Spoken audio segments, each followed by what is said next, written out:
Ang susunod na proseso ay mag-update ng iyong profile. Pindutin lamang ang kulay dilaw na button na nagsasabing i-update profile first. Kung mayroon kang Certificate of Confirmation COC, maaari mong ilagay ang iyong COC tracking number dito. Kung wala naman, pindutin lang ang next button. Sa pahinang ito, maaari mong ilagay ang iyong basic information gaya lamang ng iyong last name o apelyido, first name o unang pangalan, middle name o gitnang pangalan at NA para sa walang middle name, suffix name, o pantukoy sa pangalan halimbawa, junior, senior, date of birth o araw ng kapanganakan.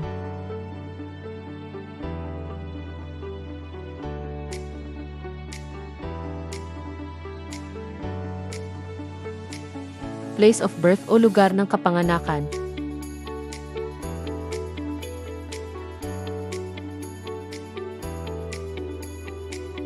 Sex o kasarian. Civil status o katayuang sibil. Address gaya ng region o rehiyon, province o probinsya. City o syudad, municipality o munisipyo, barangay. House number o street number.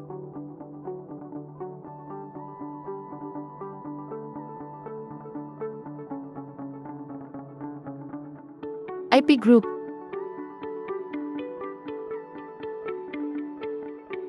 Contact number o ang iyong active na cellphone number.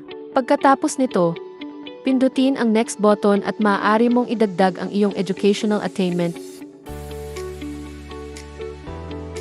Ilagay ang pangalan ng iyong paaralan. Address.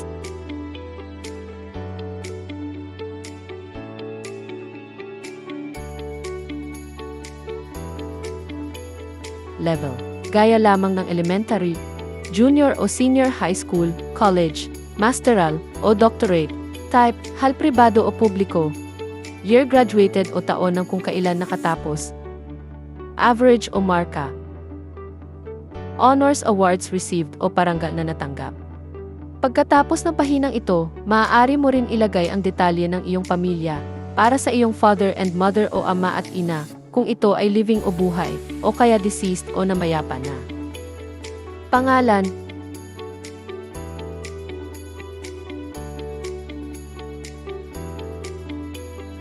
Address.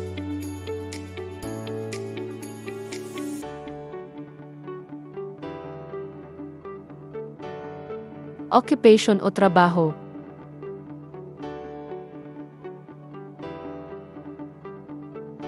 Office address.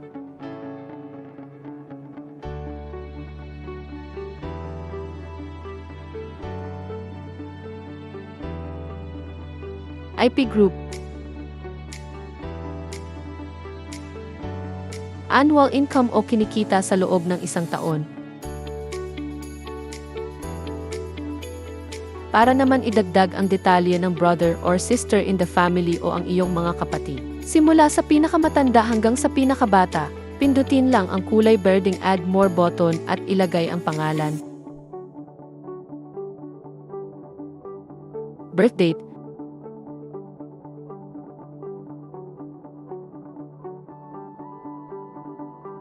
scholarship kung meron, course o year level, present status kung stop, undergraduate or graduated. Pindutin lang ang Add More button kung marami ka pang kapatid na idadagdag sa iyong family background. Pagkatapos nito, pindutin ang Update button upang ma-save ang iyong profile. Para i-check kung tagumpay mong na-update ang iyong profile, magiging kulay asul na ang button na nagsasabing Update Profile. Maaari ka nang magsimulang mag-apply ng scholarship